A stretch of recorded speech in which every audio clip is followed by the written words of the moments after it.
हम ही को कातिल कहेगी दुनिया, हमारा ही कत्लेआम होगा। हम ही कुएं खोदते फिरेंगे, हम ही पे पानी हराम होगा।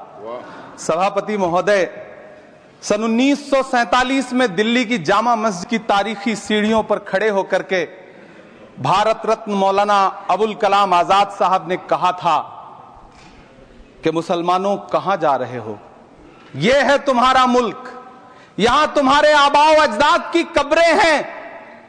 उस वक्त मौलाना आजाद की ये सदाएं सुन करके लोगों ने अपने सरों की गठरियां उतार करके रख दी थी।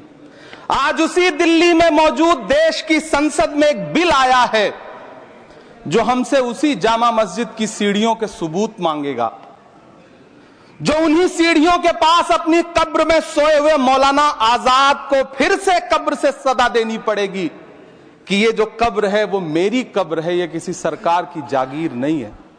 सभापति महोदय, मैं जहां खड़ा हूं इसी संसद भवन के सामने सड़क के उस पार अपनी कब्र में सोए हुए भारत के पूर्व राष्ट्रपति फखरुद्दीन अली अहमद की कब्र है। शायद अब उस कब्र से भी सदाएं आए कि ये कब्र मेरी कब्र है, ये सरकार की जागीर नहीं है।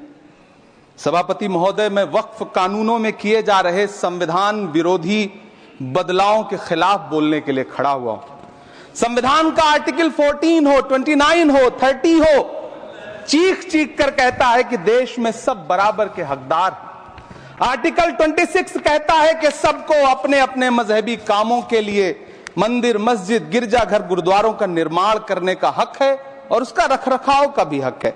लेकिन डॉक्टर बाबा साहब अंबेडकर के संविधान को हर दिन कुचलने वाली ये सरकार देश के मुसलमानों से नफरत में इतनी अंधी हो गई है कि खुलेआम देश की संसद में देश सरकार के माइनॉरिटी मिनिस्टर साहब और होम मिनिस्टर साहब झूठ बोलते हैं और देश को गुमराह करते हैं। झूठ शब्द असत्य बोलते हैं। सरकार ने इस बिल का नाम उम्मीद रखा है। मंत्री जी कल से इसे देश के मुसलमानों के लिए नई उम्मीद बता रहे हैं। नहीं मंत्री जी, न तो ये बिल मुसलमानों के लिए नई उम्मीद है और न ही उम्मीद की नई किरण। सभापति महोदय, भाजपा ने पूरे देश में वक्फ के नाम पर कई सारे झूठ फैलाए हैं। आइए आज उनकी सच्चाई पर बात करते हैं। वक्फ ट्रिब्यूनल को ऐसे बताया जाता है जैसे वक्फ ट्रिब्यूनल कोई मजहबी खाप पंचायत हो। सभापति महोदय, जबकि सच्चाई यह है कि वक्फ ट्रिब्यूनल भी तो सरकारी न्यायिक विभाग है जिसमें सरकार द्वारा नियुक्त जज होते हैं, जिसमें प्रशासनिक अधिकारी होते हैं, कहीं ऊपर से थोड़ी आ गए। सभापति महोदय, देश के गृह मंत्री जी ने इसी सदन में कहा कि वक्फ ट्रिब्यूनल के फैसले के खिलाफ कोई कोर्ट नहीं जा सकता, जबकि सच यह है कि वक्फ एक्ट 1995 की धारा 83(9) के तहत हाई कोर्ट वक्फ ट्रिब्यूनल के फैसले की न सिर्फ समीक्षा कर सकता है बल्कि उसे बदल भी सकता है। सच तो यह है कि वक्फ बोर्ड खुद अपनी जमीनों के लिए कई सारी कोर्ट में मुकदमे लड़ रहा है। सभापति महोदय, दिल्ली की जिन 123 संपत्तियों को लेकर कल माइनॉरिटी मिनिस्टर, होम मिनिस्टर साहब और अभी आदरणीय नेता सदन बात कर रहे थे, आइए उनकी सच्चाइयों पे भी बात करते हैं। 1911 में जब अंग्रेजी हुकूमत ने कोलकाता के बजाय दिल्ली को राजधानी बनाने का फैसला किया तो रायसीना हिल्स के चारों तरफ जो मुसलमानों की ढेर सारी जमीनें थी उनको एक्वायर किया गया और लुटियन को इसकी तामीर की जिम्मेदारी सौंपी गई।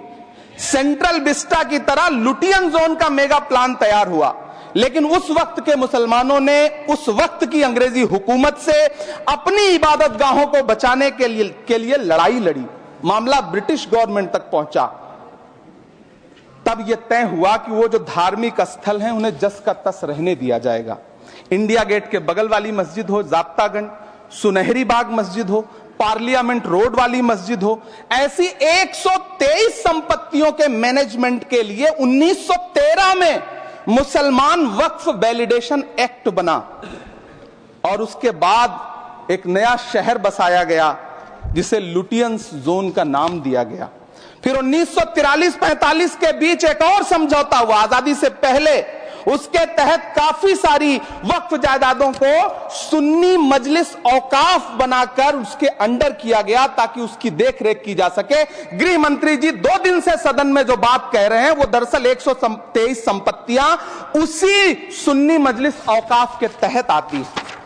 सभापति महोदय, आजाद भारत आजाद हुआ। आजादी के बाद भारत में 1954 में वक्फ एक्ट लागू हुआ, जिसकी धारा 9 के तहत 1964 में केंद्रीय वक्फ काउंसिल का गठन हुआ। दिल्ली की वही 123 प्रॉपर्टीज को 1970 में सर्वे गजट करके गजट नोटिफाई किया गया। इसके निपटारे के लिए पूर्व प्रधानमंत्री इंदिरा जी के द्वारा 1974 में एक बर्नी कमेटी बनाई गई। बर्नी कमेटी ने 1976 में इन 123 संपत्तियों को दिल्ली वक्फ बोर्ड की संपत्ति होने की रिपोर्ट सौंपी।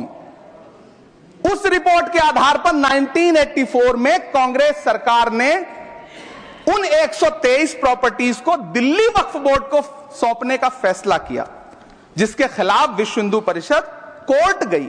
मामला 2011 तक पेंडिंग रहा। फिर 2011 में कोर्ट ने सरकार को आदेशित किया कि इसका निपटारा करो।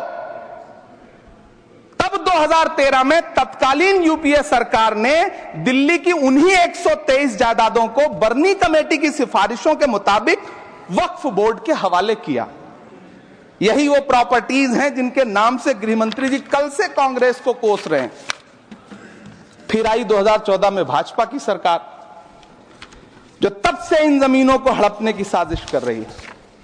जिस बिल को मुसलमानों के हुकूक की हिफाजत करने वाला बिल बताया जा रहा है, उसी को पेश करने के लिए और उस पर बात करने के लिए लोकसभा में भाजपा सरकार के पास एक भी मुस्लिम सांसद नहीं है। जिस वक्त, मैं लोकसभा कह रहा हूं, सुना करिए, जिस वक्फ बिल को मुस्लिम महिलाओं को हक दिलाने वाला बताया जा रहा है, उसे संसद में पेश करने वाली पार्टी के पास न तो राज्यसभा में, न लोकसभा में, न देश की किसी विधानसभा में एक भी मुस्लिम महिला सदस्य नहीं। कल किरण रिजिजू जी कह रहे थे कि रेलवे की जमीनें देश की जमीनें हैं, डिफेंस की जमीनें देश की जमीनें हैं। हां मंत्री जी, हैं, बिल्कुल हैं। ये जो वक्फ की जमीनें हैं, ये हमारे पुरखों ने धार्मिक कामों के लिए डोनेट किया है। तो हम भी तो इसी देश के नागरिक हैं, हम भी तो इसी देश के बेटे हैं, तो वक्फ की जमीनें भी तो इसी देश की जमीनें हैं। उनको पराया क्यों बोलते हैं आप? सभापति महोदय, अशफाकुल्लाह खान जब फैजाबाद की जेल में फांसी के फंदे पर झूल रहे थे, तो इसी देश की जमीन के लिए झूल रहे थे ना। सभापति महोदय, अंडमान की जेल में काला पानी की सजा काटकर अपनी जान देने वाले मौलाना फजले हक खैराबादी हो या शेर खान अफरीदी हो, वो भी तो इसी जमीन के लिए अपनी जान दे रहे थे ना। सभापति महोदय, पाकिस्तान के खिलाफ लड़ते हुए अपनी जान देने वाले महावीर चक्र विजेता ब्रिगेडियर उस्मान हो या पाकिस्तान के पैटर्न टैंक उड़ाने वाला परमवीर चक्र विजेता वीर अब्दुल हमीद हो, वो भी तो इसी जमीन के लिए अपनी जान दे रहा था ना। और मंत्री जी, मैं इस सदन में अलल ऐलान ये कहता हूं कि जब भी इस देश की जमीन को लहू की जरूरत होगी, आपसे 2 कदम आगे इमरान खड़ा मिलेगा। ये मैं आपसे यकीन दिलाते हुए कह रहा हूं। सभापति महोदय, मैं सरकार से कहना चाहता हूं, हमसे हमारी इबादत गाहें तो मत छीनिए ना, हमारे घरों पे बुलडोजर तो मत चलाइए ना, हमारी कब्रों में तो हमें सुकून से सोने दीजिए ना। सभापति महोदय, माइनॉरिटी मिनिस्ट्री का बजट कट करके, मुस्लिम बच्चों की स्कॉलरशिप बंद करके अब सरकार कह रही है कि हम वक्फ की आमदनी से गरीब मुसलमानों का भला करेंगे। गुजरात की बेटी बिल्किस के बलात्कारियों की रिहाई के बाद उन्हें माला पहनाने वाली लोगों के नेता ये कह रहे हैं कि यह बिल मुस्लिम महिलाओं को उनका हक दिलाएगा। धन्यवाद मोदी जी, क्या बढ़िया सौगातें मोदी दे रहे हैं आप। पहले हमें गुजराते मोदी दिया, आप सौगाते मोदी दे रहे हैं। लेकिन यह सरकार इतना याद रखे कि इसी ठसक के साथ देश की संसद में सीए का कानून भी लाया गया था और कहा गया था बड़े बड़े भाषण देकर के कि पड़ोसी देशों से हिंदू भाइयों को ला करके यहां नागरिकता दी जाएगी। लेकिन मैं आपके संज्ञान में लाता हूं सर कि पिछले इतने दिनों में इनसे नागरिकता लेने के लिए 2000 व्यक्ति भी नहीं आए, जबकि इसके उलट इन्हीं की सरकार में पिछले 10 साल में 15 लाख से ज्यादा भारतीयों ने भारत की नागरिकता छोड़ करके दूसरे देश में जाकर के बस गए। यह हुआ उस कानून का अंजाम। सभापति महोदय, इसी तरह की जिद के साथ किसानों के खिलाफ भी कानून लाए गए थे। जिस तरह आज वक्फ के फायदे गिनाए जा रहे हैं, उसी तरह से किसानों को भी कृषि कानूनों के फायदे गिनाए गए थे। लेकिन अंजाम क्या हुआ? 700 किसानों की शहादत लेने के बाद सरकार को अन्नदाता किसानों के सामने घुटने टेकने पड़े और कृषि कानून वापस लेने पड़े। जिल्ले इलाही, जमहूरियत जो है वो नफरत और ठसक से नहीं चलती है, अकड़ से नहीं चलती है। उसमें सबकी हिस्सेदारी जरूरी है। कल देश के माइनॉरिटी मिनिस्टर ने लोकसभा में खड़े होकर एक शेर सुनाया था कि मुझसे कोई बदगुमान न हो, तो मैं उन्हें एक शेर सुनाना चाहता हूं कि मैं आज जद पे हूं तो इतना खुशगुमान न हो, मैं आज जद पे हूं तो इतना खुशगुमान न हो, चराग सबके बुझेंगे हवा किसी की नहीं।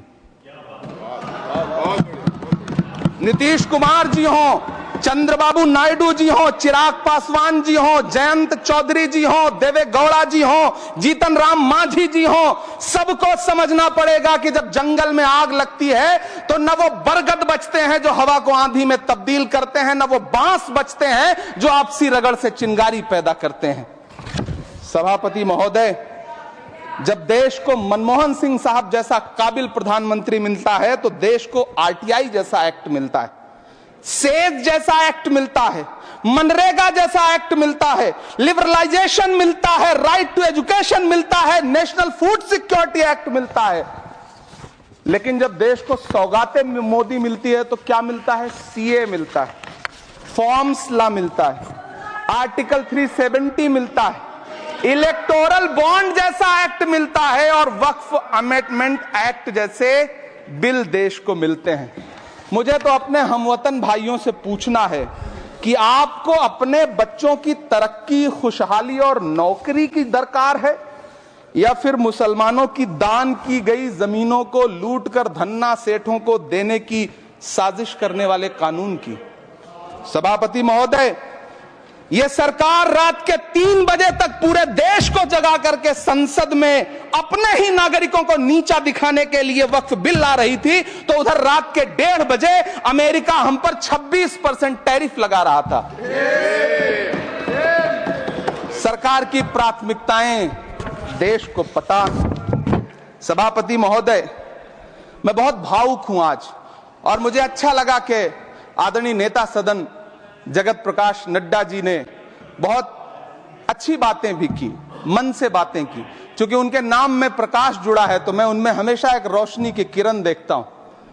मैं उनके सामने बहुत अदब से यह बात कहना चाहता हूं कि चरागों के सफर में दबदबा हो आंधियों का तो फिर अंजाम जुल्मत के सिवा कुछ भी नहीं होगा। यह दुनिया नफरतों के आखिरी स्टेज पर है, इलाज इसका मोहब्बत के सिवा कुछ भी नहीं होगा।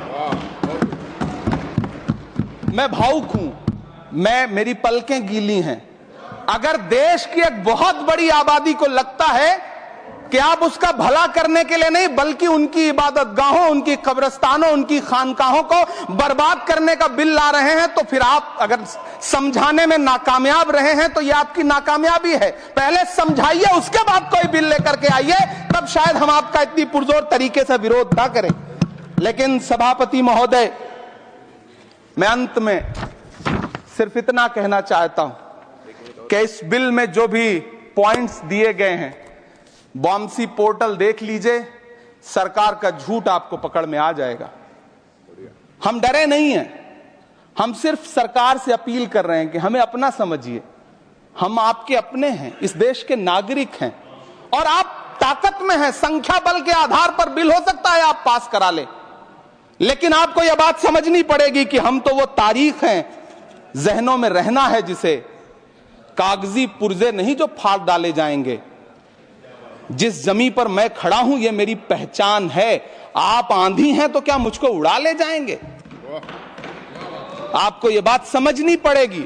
आपको अगर इतना विपक्ष की तरफ से पहले जेपीसी में इतने सारे पॉइंट्स आए और उसके बाद कल से लोकसभा में और राज्यसभा में सुझाव आप सुनने को तैयार नहीं है, लोगों की शंका को दूर करने के बारे में आप बिल्कुल सोच नहीं रहे, बस आप कह रहे हैं यह बिल उम्मीद की नई किरण है। नहीं साहब, इसे भले किरण जी लेके आए हैं, लेकिन ये उम्मीद की नहीं बल्कि नाउम्मीदी की किरण है। और इस देश की एक बहुत बड़ी आबादी इस बात से खदशे में है, शक में है कि आप सीधे उनकी जमीनों को लूट करके धन्ना सेठों को बेचना चाहते हैं। मेरी अब भी आपसे अपील है कि इस बिल को वापस लीजिए। यह बिल कहीं से आपके अपने नागरिकों के लिए अच्छा नहीं है। यह बिल सिर्फ इस देश के मुसलमानों को नीचा दिखाने का और अपने एक ऐसे मतदाता वर्ग को खुश करने का बिल है जिनको इस बिल के पास हो जाने से कुछ मिलेगा भी नहीं, लेकिन आप एक नैरेटिव देना चाहते हैं, एक मैसेज देना चाहते हैं। मेरी आपसे अपील है कि कृपया ये जो सबका साथ सबका विकास का नारा है, इस नारे को रत्ती भर तो चरित्रार्थ कर दीजिए। बहुत बहुत धन्यवाद।